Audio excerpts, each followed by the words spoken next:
The way you condition yourself to grow as a trader, when it gets to that first threshold, you close the trade. Wait a minute.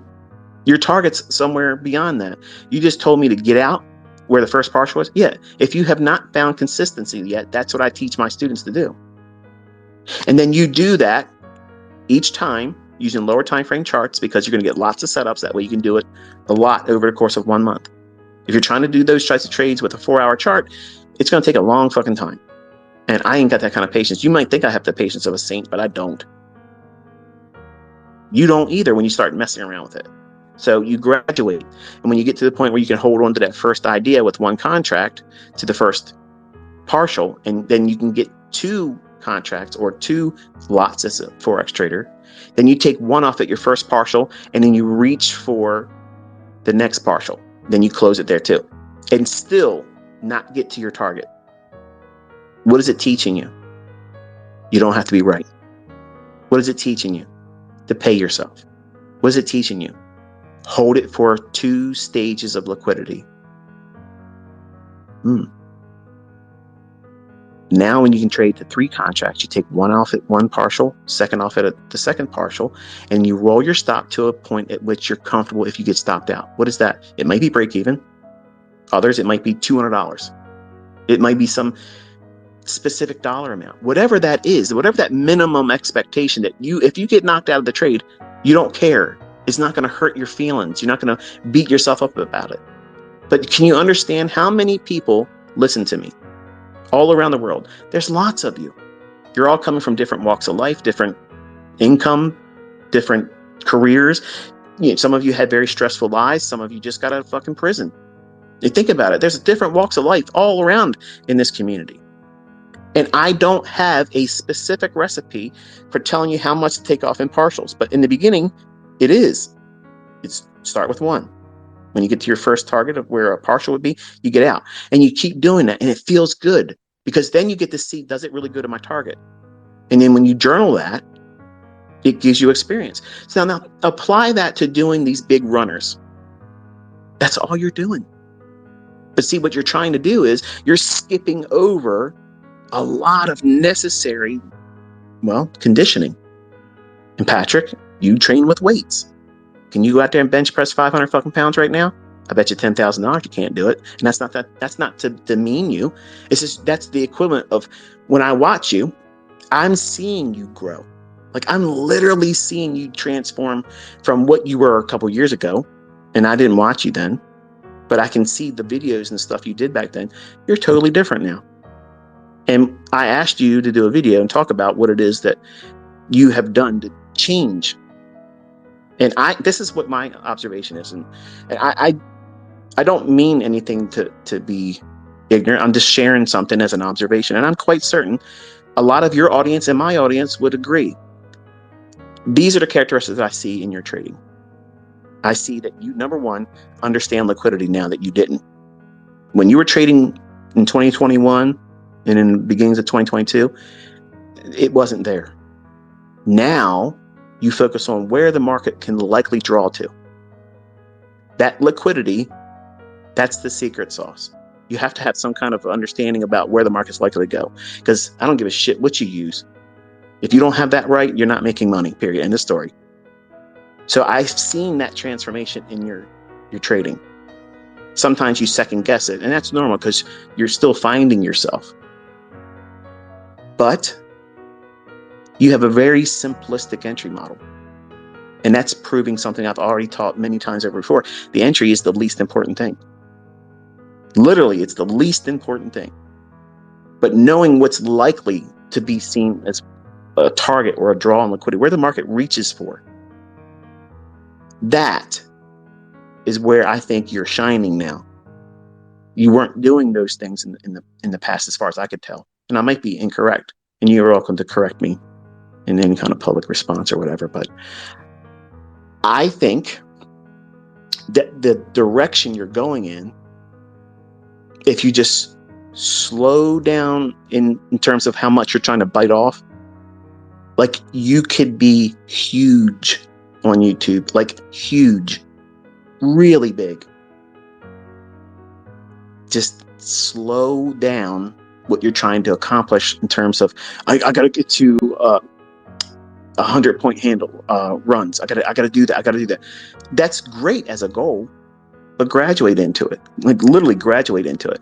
When you have an $8,000 trade running and you're admitting that you're struggling because you want to hold on to these big runs, when it gets $8,000, bro, get the fuck out. Do that every time it gets to $8,000. Well, if it goes to 6,000, get out. Believe me, your fucking audience is not going to say, what a dumbass, he just made $6,000. That's never going to happen. Just like nobody can complain about a partial not being profitable. But because you're in front of an audience and you're trying to entertain also, you're losing sight of what the fuck you're doing this for, is to make fucking money. And that's a reminder for all of you listening.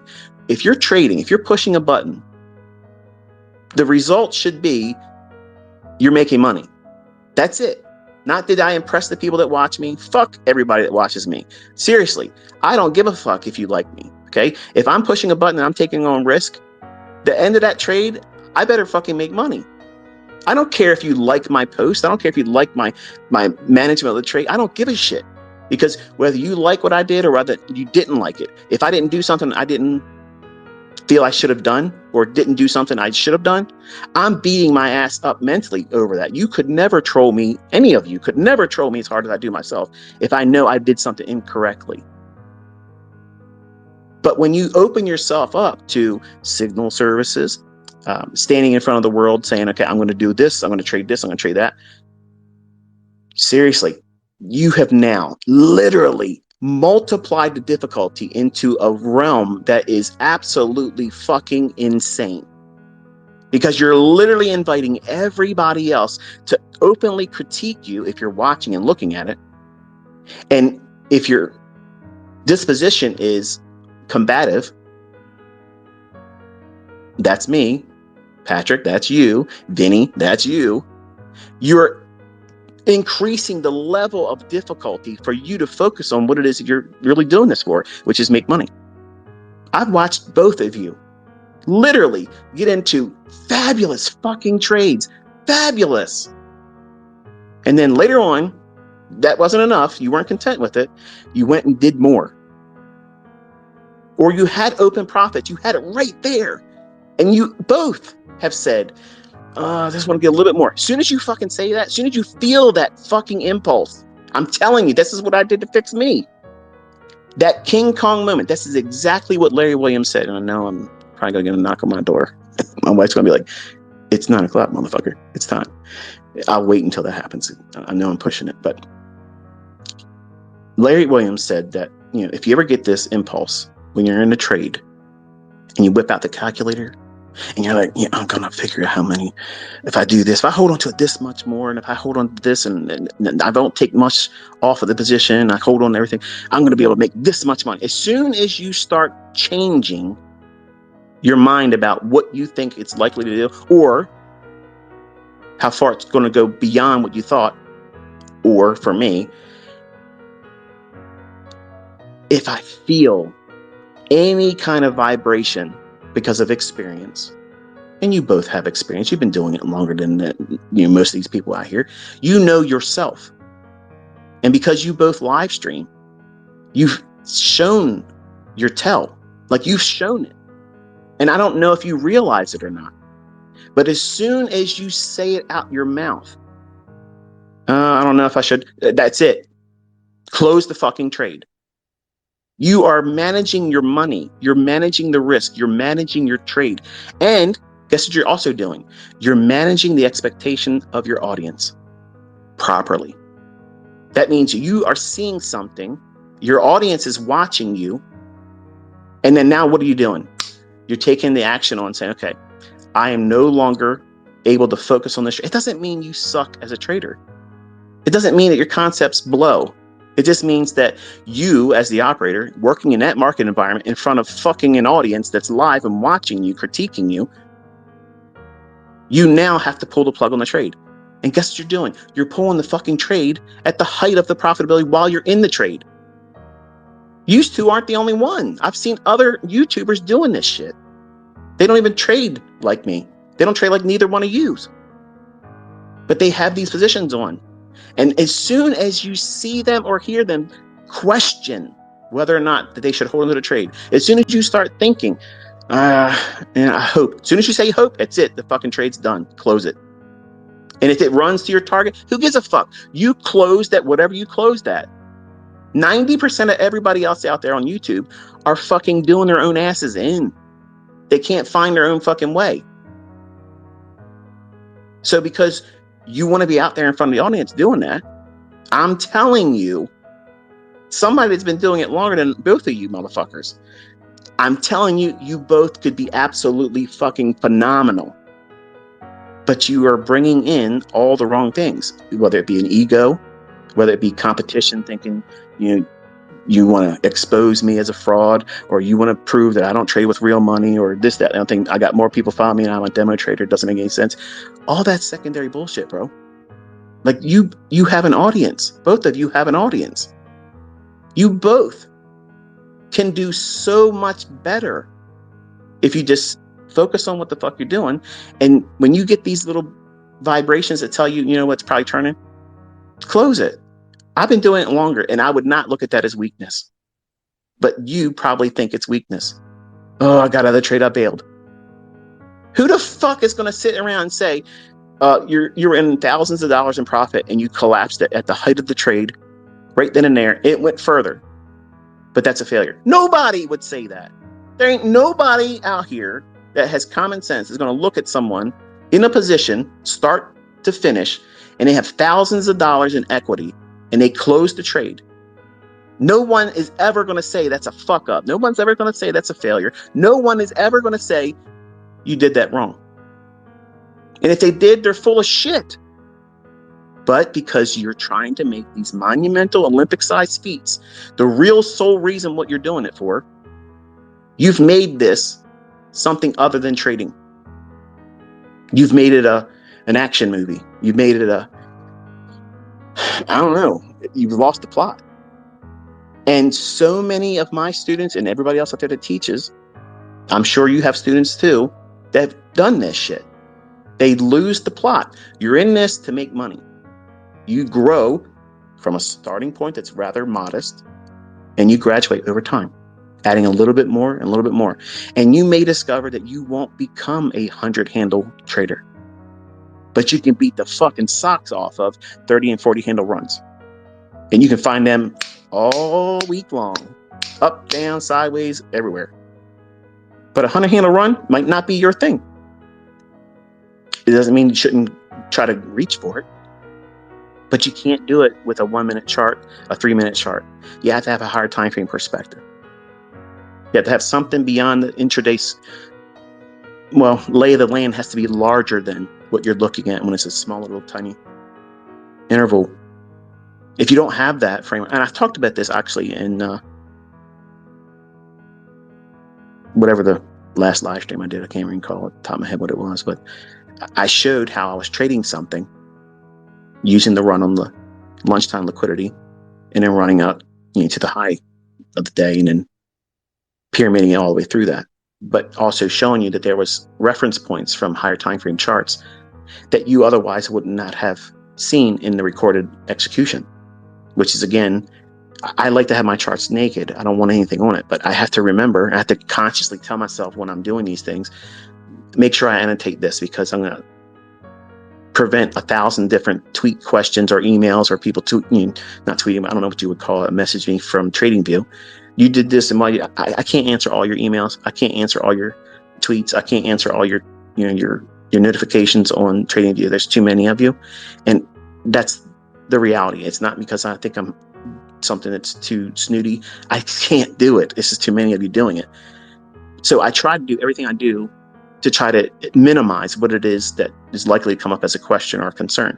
So I annotate the most salient things. So that way, most of my students have been with me for a while. A lot of them will come in and field, the questions that come to me if it's on Twitter. And if I like your response, and if I'm in agreement, I'll reply with like a heart or something like that. So it's kind of like me co-signing it. You're understanding and telling the person that may have that question, you told them correctly. And I didn't need to type that. It's easier for me to just hit that little heart, and there it is. You've done me a favor, and the person asking the question. But When you're getting these big runners, you didn't step into that overnight. You have to graduate. Over time, you have to graduate, working slowly towards that goal. And again, it may take you a lot longer to get to that. But you know how to get there?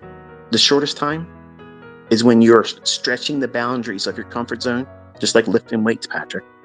Just like lifting weights. You can't go out there and bench press 500 pounds right now, but years from now, you could. I fucking wouldn't try to do that. There's no way. I would say too much. But everybody knows what their limitations are. And you have to stretch that boundary. But as soon as you get into these trades, and we have all seen you holding on to thousands of dollars in trades, open, unrealized profit. And your face is on the screen, your mannerisms. If we were playing poker, your tells are right there. And I'm saying, as someone that's observing it, if you pay attention to what it is that you're doing, watch your own videos. Just like a boxer watches those competitions, fights. Watch your own videos. Listen to what you're saying. Listen to your breathing. Oh God. Oh God. I'm not making fun of you, bro. I'm literally telling you, you are talking to yourself. But the whole world that's watching your live stream, they're seeing it. And some of the folks that you can't see them when you would have your own, the chat window open. Sometimes they would tell you, look, close it now. Be content with that right now. Stop it right now. And like you're trying to do something beyond that. Where if you just stopped right when you feel that uncomfortable point at the height of your trade, that's when you're doing it. You know subconsciously you should be closing that trade. You know it. But what you're really wrestling with, it's not because you're afraid that it's going to go and run in your favor. You're afraid if it does do that, that the audience is going to say, you fucked up, you didn't get that big run. That's really what's going on. That's what's going on. And you're not wanting to close the trade at the height of the trade's profitability when you're feeling that uncomfortable threshold because you haven't been there enough times yet. You're not desensitized. This is all new territory for you. And it's awesome watching it. It's fucking amazing watching it. I love it. I wish more of you would do it. I would watch the shit. I'm telling you, I would. But when you feel that discomfort, that's growing pains. That's you doing that last repetition to failure. Stop. Don't go anymore. You're not going to get any more muscle growth. Stop right there. Then watch and see what happens. Does it run to your objective where you thought it was going to go? Or does it turn back on you? And then measure that with your journal.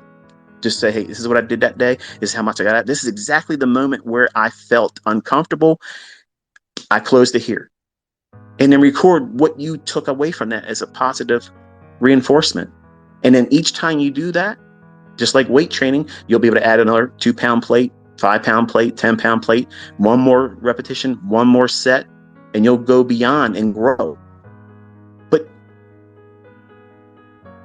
the things that I love most watching you is that you're finding this stuff out in yourself, but I don't see anybody else giving you. Like you trolled me. I'm not trolling you. I'm telling you, if you do these types of things, I guarantee you, you will be absolutely phenomenal. You'll grow bigger than me on the YouTube. You will absolutely grow bigger than me. And if you just do the things I'm suggesting, you don't have to credit me. I'm not asking for any of that bullshit. It's not about that. I want to see you do well. I want to see Vinny do well. I want his algo box shit to become popular for people that like that kind of stuff. I don't have anything against anybody else. And these two individuals are highly critical of me. And I'm telling you, if they spent more time doing what it is that they do and stop worrying about all this other drama bullshit, your brands would grow.